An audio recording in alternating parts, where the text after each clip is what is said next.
तुला राशि वाले मेरे मित्रों, आप सभी का बहुत बहुत स्वागत है तुला राशि भिंड यूट्यूब चैनल में। बंधुओं, यह एक चेतावनी वीडियो है और इस वीडियो के माध्यम से पूरे सितंबर के महीने के लिए आपको चेतावनी दी जा रही है। और हम आपको बता दें कि इस सितंबर के महीने में 3 आपके सबसे बड़े शत्रुओं से आपको सबसे अधिक खतरा है और आपको इन शत्रुओं के बारे में जानना बहुत अधिक आवश्यक है, क्योंकि हम आपको बता दें कि आप इनसे पूरी तरह से अनजान हैं। और अनजान होने का एक कारण है, कारण यह है कि आप बिना गुरु के मार्गदर्शन के इन शत्रुओं के बारे में कभी जान ही नहीं सकते हैं। सामान्य इंसान के बस की बात ही नहीं है इनके बारे में ज्ञान हासिल करके फिर सतर्कता को बरत पाना। जी हाँ बंधु, कहने का मतलब यह है कि आज का यह वीडियो कार्यक्रम आपके जीवन में आने वाली बहुत बड़ी मुसीबतों से आपको बचाएगा, साथ ही साथ भयंकर से भयंकर नकारात्मकताओं को आपसे दूर भी कर देगा। और जब आपके जीवन में कोई नकारात्मक ऊर्जा नहीं है और ना ही किसी प्रकार की शत्रु बाधा है, तो फिर तो सीधी सी बात है कि जगह तो प्रकृति कभी खाली छोड़ती नहीं है। नकारात्मक ऊर्जा नहीं है तो फिर सकारात्मक ऊर्जा यानी कि भगवान की कृपा और आशीर्वाद अपने आप ही आपके जीवन में दौड़े चले आएंगे और फिर होगा आपके जीवन में सर्वोत्तम, यानी जिसके लिए आप अब तक परेशान थे, मेहनत कर रहे थे, तड़प रहे थे, वह सब कुछ आपको मिलना शुरू हो जाएगा।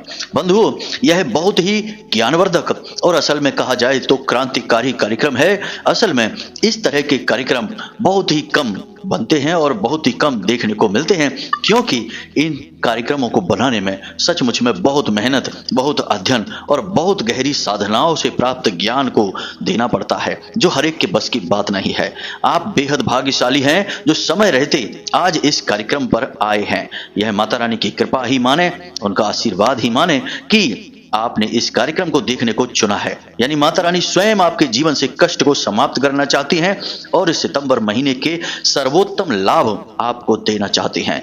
तो अब आपको पूरे धैर्य के साथ सच्चे मन से इस कार्यक्रम को अंत तक देखना है और हम आपको इस बात की गारंटी देते हैं, भरोसा दिलाते हैं कि आप 100% कुछ अद्भुत, कुछ अनोखा और कुछ विचित्र जानकर यहां से जाएंगे और उसके बाद हमें धन्यवाद भी अवश्य ही देंगे, क्योंकि हम आपके जीवन को बदलने के लिए सर्वोत्तम कदम उठाने जा रहे हैं। तो जयकारा बोलो माता रानी का, जगत माई महामाई मां भद्रकाली की जय बोलो और पूरे प्रेम और सच्चे भाव से माता रानी के साचे दरबार की जय बोलो।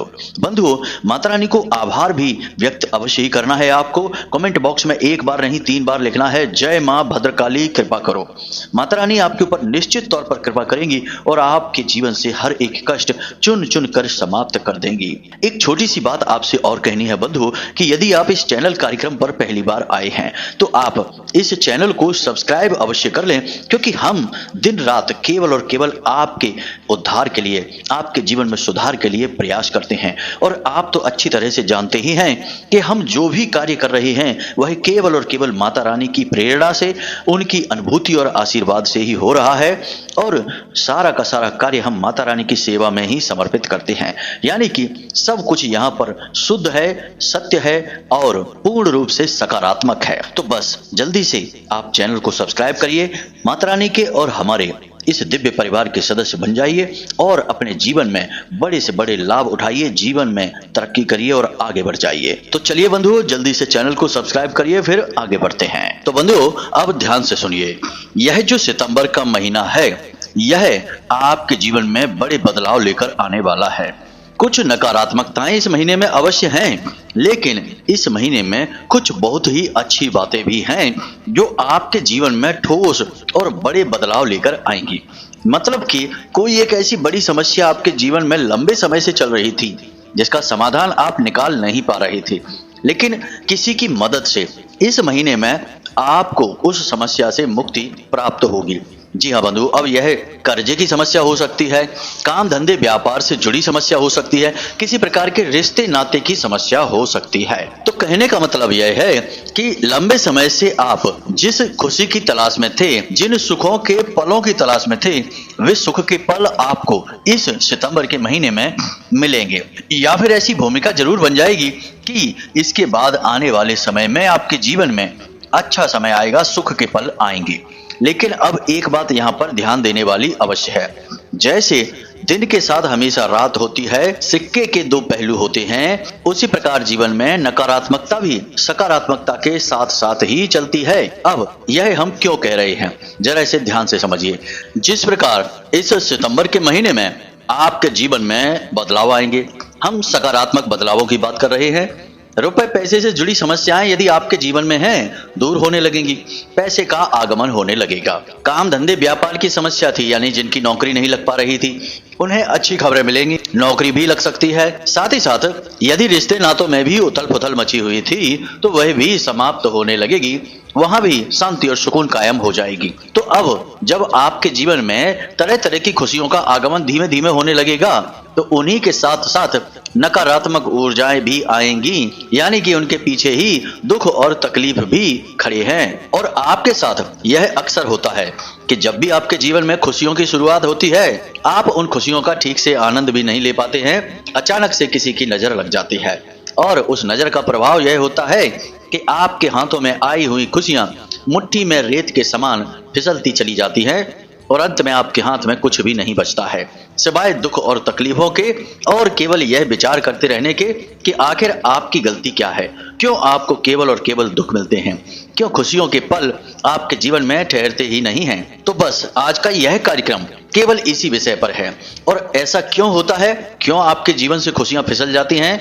वे खुशियां फिसलने का मुख्य कारण है ये 3 सबसे बड़े शत्रु, और इस महीने में भी ये 3 आपके सबसे बड़े शत्रु हैं जो आपके जीवन की हर एक खुशी को निगलने के लिए तैयार बैठे हैं। तो अब आपको सारी बातें ध्यान से समझनी है। जो भी कुछ हम अब आपको बताने जा रहे हैं उसे अपने दिमाग में अच्छी तरह से बैठा लेना है। यहाँ पर कुछ बातें ऐसी भी हो सकती हैं जो आपको शायद अच्छी ना लगे, क्योंकि कड़वी बातें हैं और कड़वी बातें कभी कभी लोगों को अच्छी नहीं लगती हैं। लेकिन किसी बीमारी का इलाज करने के लिए दवा भी तो कड़वी देनी पड़ती है। अब यदि आप ये कहें कि हमें दवा मीठी चाहिए तो बीमारी का फिर इलाज नहीं होगा, बस मीठी दवा ही आप पीते रहिए और उसी का आनंद लेते रहिए। लेकिन हम आपको कठोरता के धरातल पर लेकर चलते हैं और आपको कुछ ऐसी बातें भी बताएंगे जिन्हें सुनकर शायद आपको अच्छा ना लगे, तो थोड़ा अपने मन को मजबूत करके रखना। अब ध्यान से सुनिए, आपके सबसे बड़े शत्रु और सबसे पहले शत्रु आप स्वयं ही हैं। अब यह कैसे होता है, जरा इसे ध्यान से सुनिए। आप शायद चौंक गए होंगे यह बात सुनकर। ध्यान से सुनिए, हर एक बात को समझिए। अब आपके जीवन में बदलाव आने शुरू होंगे, धीमे धीमे से परिस्थितियां बदलनी शुरू होंगी, क्योंकि यह सितंबर का महीना आपके जीवन में सकारात्मक महीना है। अब तक पूरे वर्ष में जितनी सकारात्मकता आपको नहीं मिली उससे कई गुना ज्यादा इस महीने में मिलेगी। मतलब कि अब अच्छी घटनाएं होने की शुरुआत होगी। तो अब आप अपने साथ ही शत्रुता निभाएंगे। पहली शत्रुता तो आप यह निभाएंगे कि आपके आसपास अपनों में ही जो आपके शत्रु घूम रहे हैं, जो आपको कभी खुश नहीं देखना चाहते, हमेशा आपको नीचे गिराना चाहते हैं, उन लोगों को ही आप अपने जीवन के सारे भेद बता देंगे। भावनाओं में बहकर, खुशियों में आकर, हंसते मुस्कुराते चेहरे को लेकर आप जाएंगे और खुलकर सारी बातें आप बता देंगे। आपको नहीं पता कि लोग आपके बारे में क्या सोच रहे हैं। हम आपको सबसे पहले यही बता देते हैं कि पूरे राशि चक्र में केवल आपकी ही राशि ऐसी है, या यूं कहें कि आप ही ऐसे हैं जिससे लोग बहुत अधिक जलते हैं। हम अपने पिछले कई कार्यक्रमों में भी इसके बारे में आपको खुलकर बता चुके हैं, फिर से बता रहे हैं कि आपके साथ कुछ विचित्र सी स्थिति है। आप चाहे अमीर हो, गरीब हो, चाहे बुद्धिमान हो, या फिर उच्च पद पर हो, चाहे निम्न पद पर हो, तब भी हर स्थिति में आपसे लोग जलते हैं। आपके अंदर कुछ ऐसी प्राकृतिक खूबियां भगवान ने दी हैं जिनकी वजह से लोग आपकी ओर आकर्षित होते हैं और जलते भी हैं। अब जरा ध्यान से सुनिए, जो जलने वाले लोग होते हैं वे कोई बाहर से थोड़े ही आते, कोई विदेशी तो नहीं होते, होते तो आपके अपने ही हैं। कोई आपके परिवार के हैं, कोई आपके रिश्ते नातेदार हैं और कुछ आपके आस पड़ोस के लोग हैं। मतलब कि अपनों में ही शत्रु छुपे हैं। अब जब आपने अपने दिल की बात किसी को बता दी, मान लिया कि आपको प्रमोशन मिल गया ऑफिस में, या फिर कोई अवार्ड मिल गया, या फिर आपकी सैलरी बढ़ गई, वेतन बढ़ गया, या काम धंधे व्यापार में तरक्की होने लगी, बिक्री अच्छी होने लगी, आमदनी अच्छी होने लगी, कोई भी अच्छी बात है, आप सबको बताने लग गए। अब कुछ लोग तो अच्छा कहेंगे कि चलो अच्छी बात है, लेकिन कुछ लोग ऐसे हैं जो तुरंत आपके लिए मन में नकारात्मक भाव लेने लगेंगे, सोचने लगेंगे कि इसे कैसे खुशी मिल रही है, इसे तो तकलीफ ही मिलनी चाहिए थी, क्योंकि वे खुद ही परेशान हैं, खुद ही दुखी हैं, तो आपको कैसे सुखी देख सकते हैं। आपकी खुशियों पर उनकी नजर रहती है और उनके मन में जो नकारात्मक विचार उठ रहे हैं वे कहीं ना कहीं तो जाएंगे ही। आपके लिए उठ रहे हैं तो आपके पास आएंगे और नकारात्मक ऊर्जा को लेकर आएंगे। यह बहुत बड़ी गलती आप करते हैं, पहले भी आपने की है कई बार और फिर आप करेंगे। तो इसका उपचार क्या है? इसका उपचार यह है कि जीवन में जो भी अच्छा हो रहा है, जैसी भी परिस्थितियां चल रही हैं, ना तो अच्छी और ना ही बुरी, किसी से कोई चर्चा नहीं करनी है। यानी कि अपने व्यक्तिगत जीवन के बारे में कभी किसी को कुछ भी नहीं बताना है। अपने भविष्य की योजनाएं किसी को भी नहीं बताना है। याद रखना कि आप चाहे कितने ही नजदीकी से नजदीकी रिश्तेदार के साथ क्यों ना बैठे हों, कहीं ना कहीं हो सकता है कि वह आपका बहुत गहरा शत्रु हो, मन ही मन आपके बारे में पता नहीं कितनी नकारात्मक बातों को लेकर घूम रहा हो। तो आपको सतर्क रहना है। एक भी भविष्य से जुड़ी बात नहीं बतानी है। आज के जीवन में क्या चल रहा है किसी से नहीं बतानी है। समय आने पर सब लोग अपने आप जान ही जाएंगे और जो बातें समय के अनुसार बाहर निकल कर आती हैं, उन बातों का फिर लोग कुछ भी नहीं बिगाड़ पाते हैं। समय से पहले बताई गई बातों पर नकारात्मकता का बहुत गहरा प्रभाव होता है। यानी कि अपने गुप्त रहस्य, अपनी निजी बातें बाहर निकाल देना, खुद से शत्रुता निभाना है। दूसरी, भावुकता, यह भी आपका बहुत बड़ा शत्रु है। चाहे आपकी जेब में कितने ही पैसे हों या ना हो, कोई आपके सामने आए, अपने दुखड़े रोएगा, मगरमच्छ के आंसू बहाएगा और आप उसकी तन मन धन से मदद करने के लिए तैयार हो जाएंगे। जरा जरा सी बातों पर पिघल जाना, भावुकता दिखाना, दिल से कोई भी फैसला लेना, दिमाग की न सुनना, यह भी आपकी बहुत बड़ी कमी है। और सबसे बड़ी कमी एक और भी है। हम अभी आपकी ही बातें कर रहे हैं, तो इन्हें अपने दिमाग में रखिए। ये सारी बातें इस सितंबर के महीने में आपके सामने आने वाली हैं। आप नोट करके अपनी जेब में रख लेना। ये घटनाएं आपके साथ घटेंगी। अब एक और बड़ी बात कि छोटी छोटी बातों को दिल से लगा लेना, फिर उनके बारे में विचार करते रहना, दिमाग में उन्हें घुमाते रहना और तरह तरह की भावनाओं में झूला झूलते रहना। मतलब कि कभी गुस्सा आ रहा है, कभी किसी के ऊपर प्रेम आ रहा है, कभी किसी की बात से चिढ़ हो रही है, कभी मन में यह आ रहा है कि इसने ऐसा कैसे कह दिया, अब हम इसको देखते हैं, इसके लिए ये करेंगे, वो करेंगे, इससे ये कह देंगे। अब यह सब क्या हो रहा है? आपसे किसी ने कुछ बात कही जो आपको चुभ गई या आपको बहुत ज्यादा अच्छी लग गई। दोनों ही स्थितियों में आप उसी बात को अपने दिमाग में घुमाए जा रहे हैं। अब इस बात का प्रभाव यह हो रहा है कि आप अपने कार्यों पर ध्यान नहीं दे पा रहे हैं और नकारात्मकता में डूबते चले जा रहे हैं। किसी के द्वारा कही गई बात को जरूरत से ज्यादा विचार करना नकारात्मक ऊर्जाओं को आकर्षित करता है, क्योंकि यह चिंता का ही एक स्वरूप है। तो छोटी बड़ी बातों को दिल से नहीं लगाना है, भावनात्मक होकर निर्णय नहीं लेना है और अपनी किसी भी व्यक्तिगत बात को किसी से नहीं बताना है। अब हो सकता है कि आपके मन में यह भी विचार आए कि क्या सारे रिश्ते शत्रु होते हैं? क्या हर रिश्ते में यह नियम और मर्यादाएं लगती हैं? तो यहाँ पर भी हम आपके विचार स्पष्ट कर देते हैं। कुछ रिश्ते ऐसे होते हैं जिनमें इन मर्यादाओं को तोड़ दिया जाता है या ये मर्यादाएं मान्य नहीं होती हैं। जैसे माता पिता का रिश्ता, जैसे भाई बहन का रिश्ता, जैसे पति पत्नी का रिश्ता, जैसे हमारे परम मित्र का रिश्ता। जी हाँ बंधुओं, इन रिश्तों में यह मर्यादाएं नहीं लगती हैं, लेकिन यहाँ पर भी आपको अपनी बुद्धि पूरी तरह से लगानी होगी, क्योंकि यह कलयुग है और इस कलयुग में कभी कभी भाई ही सबसे बड़ा शत्रु बनता है। कभी कभी माँ बाप भी अपने बच्चों के साथ सही न्याय नहीं कर पाते हैं, क्योंकि भावनाओं में बह जाते हैं और किसी एक बच्चे के साथ अन्याय कर बैठते हैं। तो अब यहाँ पर भी आपको अपने बौद्धिक बल का प्रदर्शन करना होगा और निर्णय लेना होगा कि इनमें भी यह मर्यादा लगती है या नहीं। जी हाँ बंधु, अब हम दूसरे शत्रु के बारे में बात कर रहे हैं। यह भी सीधे आपसे जुड़ा हुआ है। अभी यहाँ पर आपकी ही व्यक्तिगत बातें हो रही हैं, तो आपसे जुड़ी हुई बातें ही बताई जाएंगी, तो ध्यान से सुनिए। अब चूंकि शनि देव बकरी चाल में है, अपनी स्वराशि में ही, और सूर्य के साथ समसप्तक योग का निर्माण भी कर रहे हैं और यहाँ केतु और शुक्र की भी युति बनी हुई है साथ ही साथ। तो अब इन दोनों ग्रह योगों का आपके ऊपर कुछ इस प्रकार का प्रभाव रहेगा कि आपके मन में कुछ नकारात्मक भावनाएं हमेशा उठती रहेंगी। बेशक आपके जीवन में खुशियां आएंगी, आपको सब कुछ मिलना शुरू हो जाएगा, तब भी आपका मन खिन्न रहेगा, उदास रहेगा, काम में मन नहीं लगेगा और सबसे बड़ी बात कि भगवान की पूजा पाठ में भी आपका मन नहीं लगेगा। आप करेंगे भी पूजा पाठ तो उतनी रुचि के साथ नहीं करेंगे, यानी भाव विहीन पूजा होगी और यह बहुत ही खराब क्रिया होती है। भाव विहीन पूजा भगवान कभी स्वीकार नहीं करते हैं, लेकिन क्रिया तो की जा रही है। अब उस क्रिया को भूत प्रेत निशाचर नकारात्मक ऊर्जाएं अवशोषित कर लेती हैं। भगवान ने तो नहीं ली तो कौन लेगा, कोई तो लेगा ही, तो भूत प्रेत ले जाते हैं। जी हाँ बंधु, हम जो बातें आपको बता रहे हैं वे पूर्ण रूप से शास्त्रवत हैं। इसलिए अब यहाँ पर ध्यान देने योग्य बातें यह हैं कि आपको अपने मन पर नियंत्रण रखना होगा। जरा जरा सी बातों पर क्रोध नहीं करना है और नकारात्मक विचारों को हवा नहीं देनी है। नकारात्मक विचार आपके दिमाग में बहुत अधिक आएंगे। जी हाँ बंधु, हर विषय पर आएंगे। काम धंधे व्यापार से जुड़े हुए होंगे, रिश्ते नातों से जुड़े हुए होंगे, आपके स्वयं के जीवन से जुड़े हुए होंगे। आपको यह लगता रहेगा कि अब जीवन में कुछ भी अच्छा नहीं हो सकता है। आपका जन्म आपको तकलीफें प्राप्त करने के लिए ही मिला है।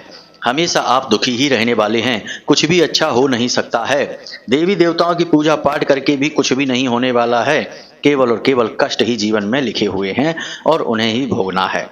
ये नकारात्मक विचार आपके मन में लगातार उठते रहेंगे। कुछ परिस्थितियां ऐसी भी बनेंगी कि आप रात्रि में सोने के लिए जाएंगे, लेकिन विचारों की अधिकता की वजह से आप सो नहीं पाएंगे तो अपने कार्य पर भी फोकस नहीं कर पाएंगे। आपके कामकाज पर भी इसका प्रभाव पड़ेगा, रिश्ते नातों पर तो पड़ेगा ही पड़ेगा। और शुक्र और केतु की युति जो है वह आपके जीवन में कई प्रकार के व्यसन लेकर आएगी। यानी कि नकारात्मक कार्यों में आपकी रुचि बढ़ेगी, जैसे कि शराब पीने की लत लग सकती है, किसी प्रकार के नशे की लत लग सकती है, जुआ वगैरह की लत लग सकती है, किसी नकारात्मक इंसान की संगत में पड़कर आप कोई गलत कार्य कर सकते हैं। कहने का मतलब यह है कि आप अपने शारीरिक सुख को, अपने मन के सुख को गलत कार्यों में ढूंढने लगेंगे और गलत कार्य करने के लिए प्रेरित होने लगेंगे। और आपके आसपास कुछ लोग ऐसे हैं जो इन कार्यों में दिन रात लगे रहते हैं। वे आपका साथ देंगे और उन्हीं की प्रेरणा से आप गलत रास्तों पर निकल जाएंगे। कुछ परिस्थितियों में आपके गलत संबंध भी विपरीत लिंगी से बन सकते हैं, यानी अपोजिट जेंडर की तरफ भी आप आकर्षित होंगे, जो कि आपके चरित्र पर दाग लगा सकता है। तो इन परिस्थितियों में आपको नहीं पड़ना है। अपने आप पर नियंत्रण रखना है, अपने मन के भावों पर नियंत्रण रखना है, जीवन की सच्चाई को खुली आंखों से देखना है, अपने मन पर पर्दा डालकर नहीं, अपनी भावनाओं पर नियंत्रण करके आज के समय में जो हकीकत में स्थितियां चल रही हैं उन्हें देखना है और उन्हीं के अनुसार मेहनत करनी है। काम पर पूरा ध्यान देना है। परिस्थितियां सकारात्मक बन रही हैं, लाभ आपको निश्चित तौर पर प्राप्त होंगे। हम आपको बता देते हैं कि 4 तारीख के बाद आपके जीवन में सकारात्मक स्थितियां बननी शुरू होंगी और 23 सितंबर तक लगातार आपके जीवन में सकारात्मक परिस्थितियां, सकारात्मक घटनाएं होती चली जाएंगी। खास तौर से रुपए पैसे से जुड़े हुए लाभ आपको विशेष तौर से प्राप्त होंगे। बस आपको अपने मन में किसी भी प्रकार के नकारात्मक विचार को हावी नहीं होने देना है। रिश्ते नातों को उतनी ही अहमियत दें जितनी कि वो लायक हैं। भले ही रिश्ता कुछ भी बना रहे, लेकिन यदि इंसान अच्छा नहीं है तो उसे अपने दिमाग पर, अपने मन पर हावी ना होने दें। जरूरत से ज्यादा उसे अहमियत ना दें, वरना वह आपके रास्ते की बाधा ही बनेगा, आपके कार्यों की रुकावट का कार्य करेगा। तो उसे उतनी ही अहमियत देनी है। अब यह तो आपको स्वयं ही विचार करना होगा कि किस रिश्ते को कितनी अहमियत देनी है। यह हमारे लिए बता पाना संभव नहीं है। आप अपने रिश्तों से घिरे हुए हैं, खुद ही विचार करके देखें। दूसरा, भगवान में आप पूरी आस्था बनाएं, बिना भाव के कभी पूजा ना करें।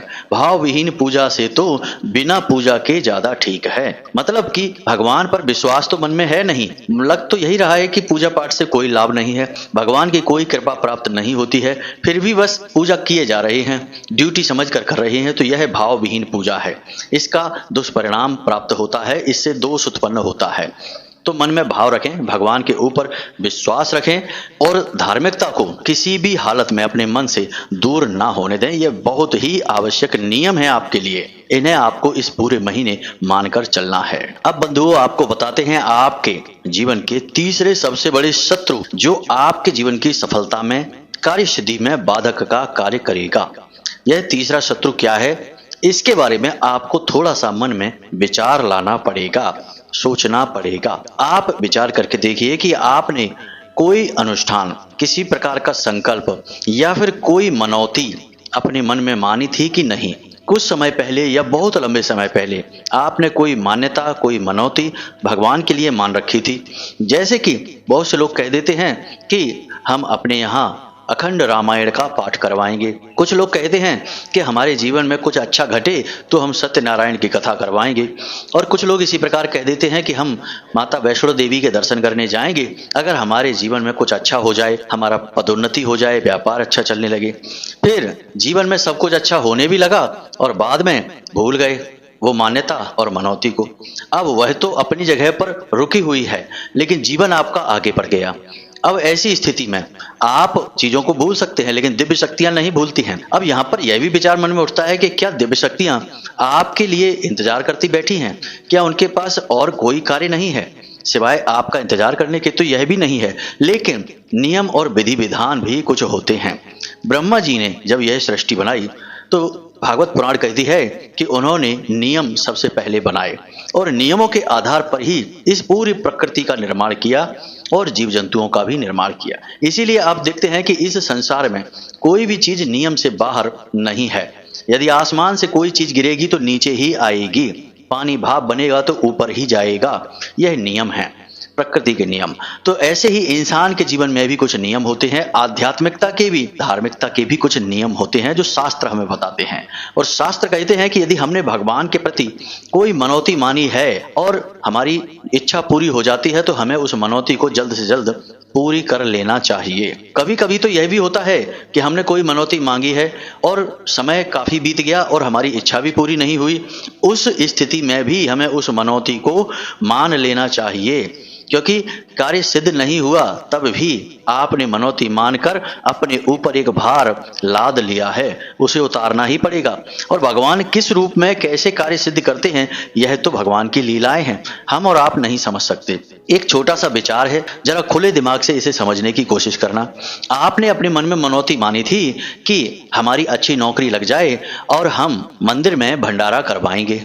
आपने यह मनौती मान ली, लेकिन हुआ कुछ ऐसा कि आपका भाग्य और आपके देवी देवताओं की कृपा या कुछ यूं कहें कि परिस्थितियां इस प्रकार की बनी कि नौकरी तो आपकी नहीं लगी, लेकिन आपने एक दुकान खोल ली और वह दुकान बहुत अच्छी चलने लगी और आपका काम बढ़िया चलने लगा। गाड़ी जीवन की आपकी पटरी पर आकर दौड़ने लगी। तो अब आपकी वह मनौती आपके हिसाब से तो अधूरी ही है, लेकिन प्रकृति के नियम और ईश्वरीय विधान के अनुसार तो पूरी हो चुकी है, क्योंकि आपने नौकरी मांगी थी लेकिन भगवान ने आपको दुकान दी, आपका व्यापार दिया और दोनों ही जगह से आपके जीवन में खुशहाली आई है। तो कायदे से देखा जाए तो आपकी मनौती पूरी नहीं हुई, लेकिन विधान अगर देखा जाए, प्रकृति का, भगवान का काम करने का तरीका देखा जाए तो आपकी मनौती पूरी हो चुकी है। अब यह तो एक छोटा सा उदाहरण है, बातें और भी बहुत सारी हो सकती हैं, समझाई जा सकती हैं। आप अपने विवेक से इन चीजों का अनुमान लगाइए। किस प्रकार से भगवान कार्य करते हैं यह मानव के बस की बात नहीं कि समझ ले।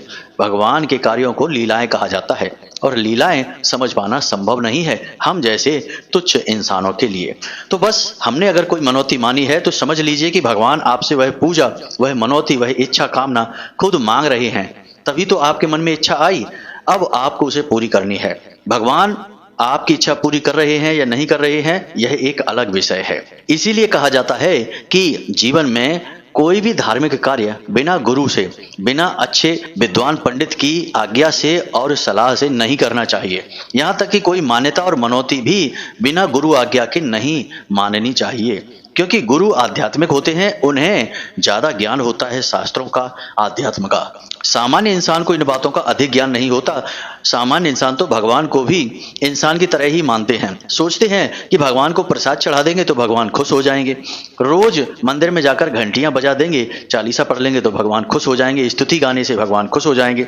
और इधर चाहे भले ही दिन भर लोगों को अपने काम धंधे व्यापार में ठगते रहें, तमाम तरीके की बातें करके उनसे पैसे लूटते रहें और गरीबों को सताते रहें, उनकी चीजें हड़पते रहें, और उधर भगवान के पास जाकर चालीसा पढ़ देंगे तो भगवान खुश हो जाएंगे, क्योंकि भगवान को भी इंसान की तरह मान रखा है। सोचते हैं कि भगवान को भी हम सिर्फ बातों से प्रसन्न कर लेंगे, लेकिन भूल जाते हैं कि भगवान कौन है। कण कण में जो बसे वही है भगवान, हर कण में है शंकर और हर मन में है राम।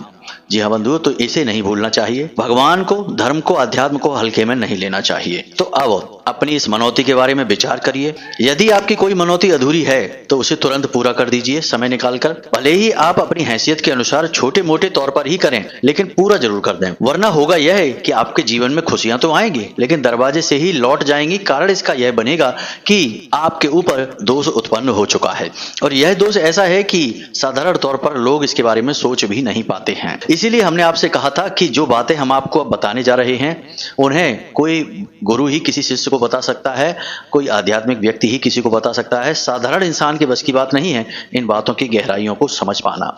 अब जो लोग धार्मिक हैं, भगवान में आस्था और विश्वास रखते हैं, जीवन को सात्विकता के साथ जीते हैं, उनके लिए तो आज का यह वीडियो ज्ञान का खजाना है। लेकिन वे मूर्ख जो जीवन को केवल भोग विलास और सुख सुविधा की जगह समझते हैं, हमेशा बस जल्दबाजी में रहते हैं और जल्दी जल्दी सब कुछ हासिल करके मजे लूटना चाहते हैं, ऐसे लोगों के लिए यह वीडियो कोरी बकवास होगा। यहाँ तक हमने आपको सारी बातें समझा दी हैं। इन बातों को आप अपने दिमाग में रखना। समय आने पर इस सितंबर के महीने में ये बातें आपके सामने आने वाली हैं, तब जैसा हमने आपको बताया बिल्कुल वैसा ही व्यवहार करना। आपके जीवन में कोई रुकावट आएगी नहीं। जो आपके हक का है वह आपको इस महीने में मिल जाएगा। इसी के साथ साथ अब हम आपको बताते हैं दो बहुत ही शक्तिशाली उपाय जो आपको इस पूरे महीने करने हैं। अगर आप प्रतिदिन नहीं कर सकते तो शनिवार के दिन अवश्य किया करें। शनिवार के दिन आपको 2 मुट्ठी आटा लेना है, 1 मुट्ठी शक्कर लेनी है, दोनों को मिला लेना है और उसे किसी ऐसे एकांत स्थान में ले जाना है जहां कोई बड़ा पेड़ हो और उसके आसपास चींटियां हो या कीड़े मकोड़े हों, और वहां पर जाकर आपको यह आटा डाल देना है। प्रति शनिवार आप इस उपाय को अवश्य करें। इसी के साथ साथ शनिवार के दिन आप मंदिर अवश्य जाएं। मंदिर कोई भी हो सकता है, भोले बाबा का हो, हनुमान जी का हो, माता रानी का हो, कोई भी मंदिर हो, आप वहां अवश्य जाएं और कुछ खाने का सामान मंदिर लेकर जाएं। मंदिर के बाहर कुछ ना कुछ जरूरतमंद लोग बैठे रहते हैं। कुछ लोग उन्हें भिखारी कहते हैं, लेकिन हम भिखारी नहीं कहते, हमारे अनुसार वे जरूरतमंद लोग हैं। भगवान ने उन्हें ऐसा ही बनाया है, तो आपको उन्हें जाकर भोजन कराना है। आप कुछ नहीं तो 2-2 समोसे ले जा सकते हैं, 4-5 प्लेटें लगवा कर ले जाइए और उन्हें खाने के लिए दे दीजिए। प्रति शनिवार सुबह के समय आप इस कार्य को करिए। इन दोनों उपायों को करने से भगवान बहुत अधिक प्रसन्न होते हैं और विशेष तौर से जीवन की हर नकारात्मकता को काट देते हैं। बहुत ही शक्तिशाली उपाय हैं, इन्हें आप अवश्य करना। और जब आप भिखारियों को दान कर रहे हो यानी अन्न दान कर रहे हो, उस समय अपनी हैसियत और क्षमता के अनुसार उन्हें धन भी दान अवश्य दें। 10-10 रुपए दे सकते हैं, 5-5 का सिक्का दे सकते हैं, कुछ भी दे सकते हैं। यानी अन्न और धन का सर्वश्रेष्ठ दान होता है। प्राचीन काल में इसे राजा महाराजा भी किया करते थे। इसका महत्व बहुत बड़ा है। अब जो हमने आपको बातें बताई हैं इन्हें गंभीरता से लेना और इस पूरे सितंबर के महीने इन बातों पर पूरी तरीके से कायम रहना, और फिर देखिए कि कैसे यह पूरा सितंबर का महीना आपके लिए क्रांतिकारी साबित होता है। उम्मीद करते हैं जो बातें हमने आपको बताई हैं वे आपको अच्छी तरह से समझ में आ गई हैं। फिर भी यदि कोई प्रश्न बनता है तो कमेंट करके पूछें या डिस्क्रिप्शन में दिए गए व्हाट्सएप नंबर पर मैसेज करके पूछ सकते हैं। इसी के साथ साथ आज के इस वीडियो को विराम देते हैं। हमेशा हंसते रहिए, मुस्कुराते रहिए, सकारात्मक रहिए और दिन में एक बार मंदिर अवश्य जाइए, क्योंकि आपका उद्धार वहीं से होना है। मिलते हैं अगले ज्ञानवर्धक कार्यक्रम में, तब तक के लिए धन्यवाद। जय माई की, जय मां भद्रकाली। माता रानी आपका कल्याण करें। धन्यवाद।